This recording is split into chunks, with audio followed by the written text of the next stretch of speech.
बोला गया ना कि जो भी एग्ज़ाम में फेल होंगे तो उनको इंटर्नशिप नहीं मिलेगा, इस वजह से रिजल्ट जल्दी दे देते। तो गाइस अभी हम लोग आ गए हैं पिज़्ज़ा खाने के लिए। पहुंच चुका हूं मैं अपने खेत में और आपको दिखाता हूं कि क्या क्या है। तो सबसे पहले ये देखो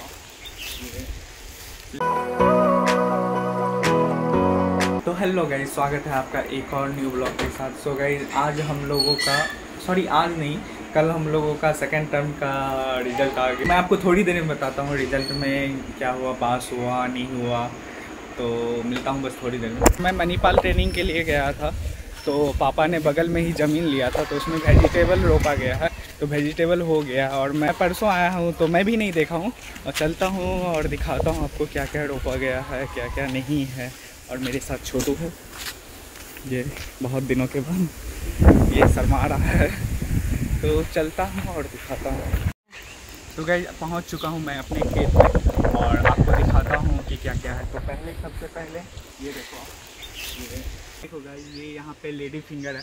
पहले हम लोग खरीद के खाते थे, पर अब हम लोग के खेत में ही हो रहा है, तो कोई नहीं खा रहा। मतलब मेरे भैया को पता नहीं था कि हमारे खेत में सब्जी भी हुआ है, तो जब वो कल झींग गए थे तो खरीद के लेके आए हुए थे। और आपको दिखाता हूँ, तो ये देखो, ये है झींगा। इसे इंग्लिश में क्या कहते हैं मुझे नहीं पता। ये देखो बहुत छोटा सा ब्रिंजल भी यहाँ पे हुआ है। तो ये देखो कितना सब्जी तोड़ के लाया गया और खाने वाला कोई है ही। जब चलते हैं पिज़्ज़ा खाने के लिए। तो गाइस अभी हम लोग आ गए हैं पिज़्ज़ा खाने के लिए। तो हम लोगों ने ऑर्डर किया है tandoori paneer pizza with extra cheese और कोल्ड ड्रिंक और फ्रेंच फ्राई। तो हम लोगों का आ गया है pizza, cold drink and French fry. तो गाइस आ गया हूँ मैं पिज़्ज़ा खा के रूम में। तो मैं बात कर रहा था रिजल्ट के बारे में। तो हम लोग का सेकेंड टर्म का रिजल्ट आ गया है और सेकेंड टर्म में सारे सब्जेक्ट में मैं पास हूँ और अच्छे नंबर से पास हूँ। तो मैं ये बता रहा था कि सेकेंड टर्म में आप लोगों को फैकल्टी होगी BCA और TF में, क्योंकि ये दोनों सब्जेक्ट मतलब समझ में नहीं आ रहे थे किसी को, और मुझे तो बिल्कुल भी नहीं समझ आ रहा था क्योंकि मैं कॉमर्स का स्टूडेंट नहीं था।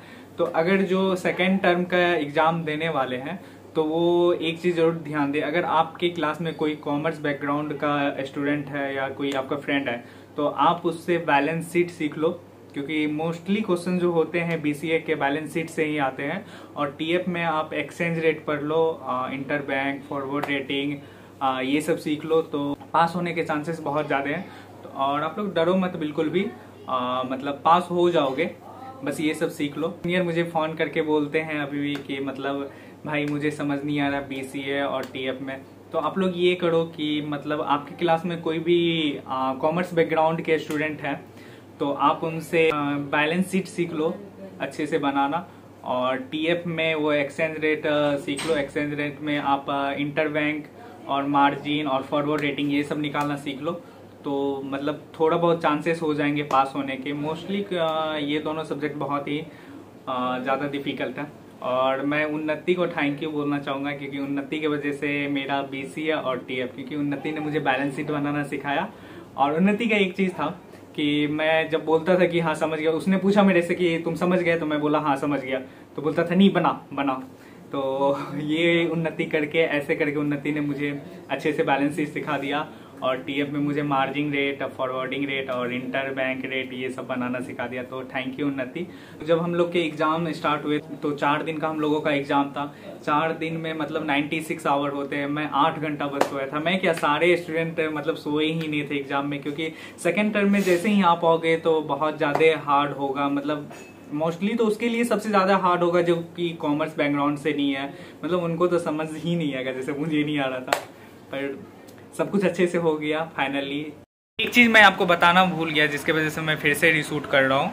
तो अब सेकेंड टर्म का रिजल्ट आपको 3 से 4 दिन में मिल जाएगा, क्योंकि बोला गया ना कि जो भी एग्ज़ाम में फेल होंगे तो उनको इंटर्नशिप नहीं मिलेगा, इस वजह से रिजल्ट जल्दी दे देते। तो आप लोग ट्राई करना कि फेल नहीं होना और दोबारा IMA नहीं जाना। मैं तो ये सोच के पढ़ता था, अगर मुझे नींद भी आने लगती थी तो मैं ये सोचता था मनदीप तुम्हें फिर से IMA नहीं आना, रिटर्न नहीं आना, रीअटेम्प्ट नहीं करना है एग्ज़ाम, तुम्हें इस बार ही निकालना, एक बार में निकालना है।